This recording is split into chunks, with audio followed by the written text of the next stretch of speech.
안녕하세요. 오케모쌤입니다.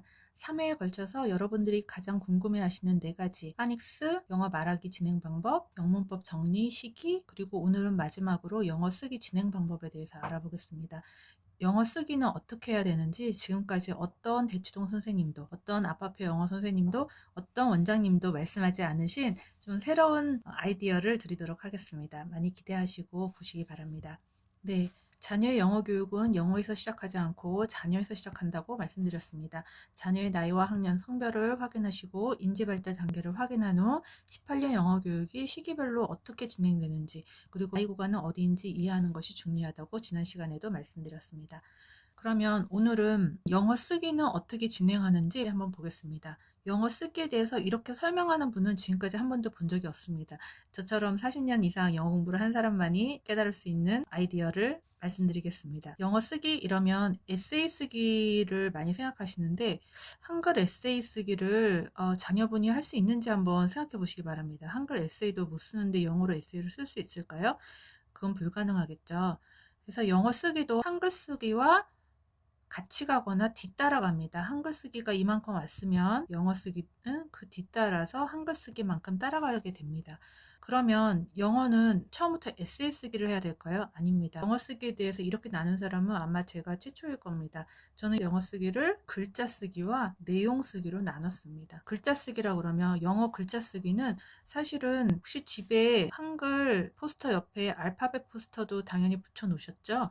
알파벳 포스터 A, B, C, D 그리고 아이가 색연필이나 연필을 쥘 수 있다면 이때부터 사실은 쓰기를 시작할 수 있습니다.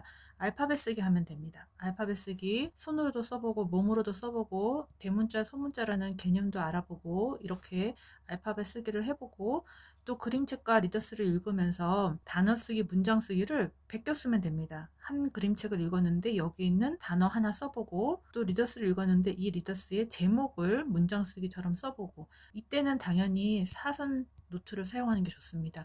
초등학교 3, 4학년들도 영어 P자 이렇게 내려오게 쓴다거나 D자 이렇게 충분히 올라가게 못 쓰는 아이들이 있습니다. 따라서 이런 것들 잘 쓸 수 있도록 사선 노트를 이용해서 영어 단어 쓰기, 문장 쓰기 또는 엄마가 단어를 불러볼 테니 한번 받아 적어봐. 엄마가 책 제목을 읽어볼 테니 네가 받아 적어봐. 이렇게 받아쓰기 한번 해보고 또 챕터북 이런 거 읽을 때도 첫 챕터는 한번 아니면 첫 장은 필사를 해보는 것도 괜찮습니다. 작가들이 정말 심혈을 기울여서 쓴 책들이거든요. 그래서 리더스, 챕터북 이런 책들 써보면 문법도 익힐 수 있고 단어도 익힐 수 있고 또 쓰기에도 익숙해집니다. 당연히 글자 쓰기에 익숙해져야 합니다. 그러면 지금부터 영어 내용 쓰기를 한번 보겠습니다.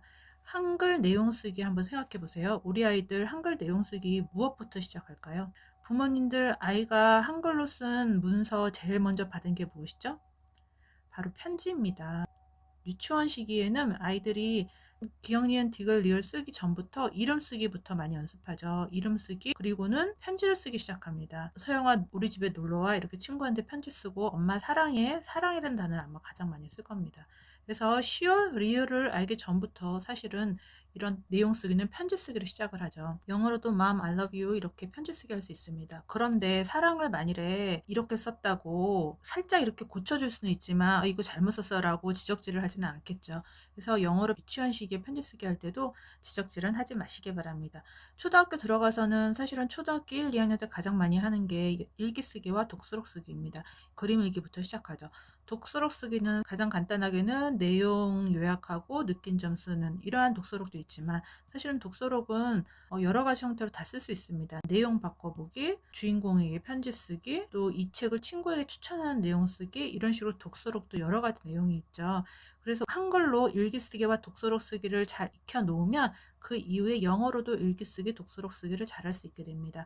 초등학교 1, 2학년 시기에 한글 일기 쓰기, 독서록 쓰기를 잘 해놓고 초 1, 2, 3, 4학년 동안에 영어 일기 쓰기, 독서록 쓰기를 열심히 하면 됩니다. 그 이후에 초등학교 3, 4, 5학년 되면서 독서 토론도 할 수 있고 어느 정도 아이가 챕터북 정도 또는 리더스 후반기 2점대, 3점대, AR 3점대에 들어갔을 때에는 에세이 쓰기도 가능합니다. 가장 쉬운 에세이 쓰기는 제가 좀 지우겠습니다. 가장 쉬운 에세이 쓰기는 좋아하는 것, 가족 소개 또는 친구 소개 이런 것들 하면 됩니다. 그 이유로는 만약 여행을 간다면 어디로 가고 싶어? 이유를 2개를 알려줘. 그렇게 되면 3문단 쓰기까지 가능하죠. 윗부분은 사실은 한 문단 써도 충분합니다. 그리고 초등학교 고학년 가서는 좀 더 내용 쓰기로 너는 책이 좋아, 영화가 좋아? 그 이유를 세 가지로 써봐.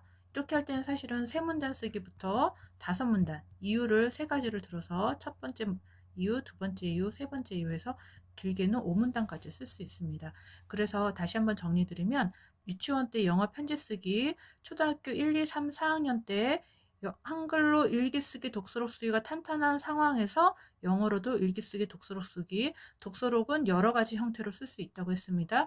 또 독서록도 일종의 에세이 쓰기처럼 발전할 수도 있습니다. 만일 한 문단 에세이 쓰기, 세 문단, 다섯 문단까지로 에세이 쓰기를 발전시키고 싶다면 가족에 대한 소개를 해봐. 친구가 왜 좋은지 소개를 해줘. 또는 네가 좋아하는 음식에 대해서 소개해줘. 이런 식으로 한 문단 또는 세 문단에 해당되는 에세이 쓰기를 할 수 있고, 두 번째로는 좀 더 발전을 해서 만약 내가 올 여름에 여행을 간다면 어디를 가고 싶어? 그 이유를 두세 가지로 써줘. 이렇게 했을 때는 세 문단 쓰기 또는 이유가 세 개라면 다섯 문단 쓰기까지 가능하겠죠. 초등학교 고학년, 중학교 가서는 조금 더 심도 있는 주제로 세 문단에서 다섯 문단 쓰기, 에세이 쓰기가 가능하겠습니다. 예를 들어서 더 심도 있는 내용으로는 만일 아이가 더 기버라는 책을 읽었다 그러면 이 책에는 디스토피아, 유토피아에 대한 내용이 나옵니다. 그러면 네가 생각하는 유토피아, 디스토피아는 어떤 것들이 있어야 될 것 같아? 그 이유를 세 가지 들어서 설명해줘. 이런 식으로 다섯 문단 에세이 쓰기까지 가능하겠죠. 네, 오늘은 제가 개발한 오케이 잉글리시 매트릭스를 통해서 영어 쓰기에 대한 새로운 아이디어를 드렸습니다. 영어 쓰기 그러면 에세이부터 생각하지 마시고 글자 쓰기, 알파벳 쓰기, 단어 쓰기, 문장 베껴 쓰기부터 시작해서 내용 쓰기로는 편지 쓰기, 일기 쓰기, 독서록 쓰기, 에세이 쓰기까지 차례차례 발전시키되 반드시 한글 쓰기보다 더 앞서가지는 못한다는 것을 알아두시기 바랍니다. 한글 쓰기로 초등학교 1, 2학년 때 일기 쓰기와 독서록 쓰기를 열심히 해 놓은 친구들은 초등학교 3, 4학년 가서 영어로도 일기 쓰기와 독서록 쓰기를 잘할 수 있습니다. 제가 오늘 말씀드린 내용 중 90% 이상이 제가 최근에 쓴 영어 적기 교육의 비밀이라는 책에 수록되어 있습니다. 많은 관심 부탁드립니다. 네, 다음 시간부터는 다시 여러분들이 주시는 고민 사연들을 가지고 자녀 영어 교육 컨설팅을 진행해 드리도록 하겠습니다.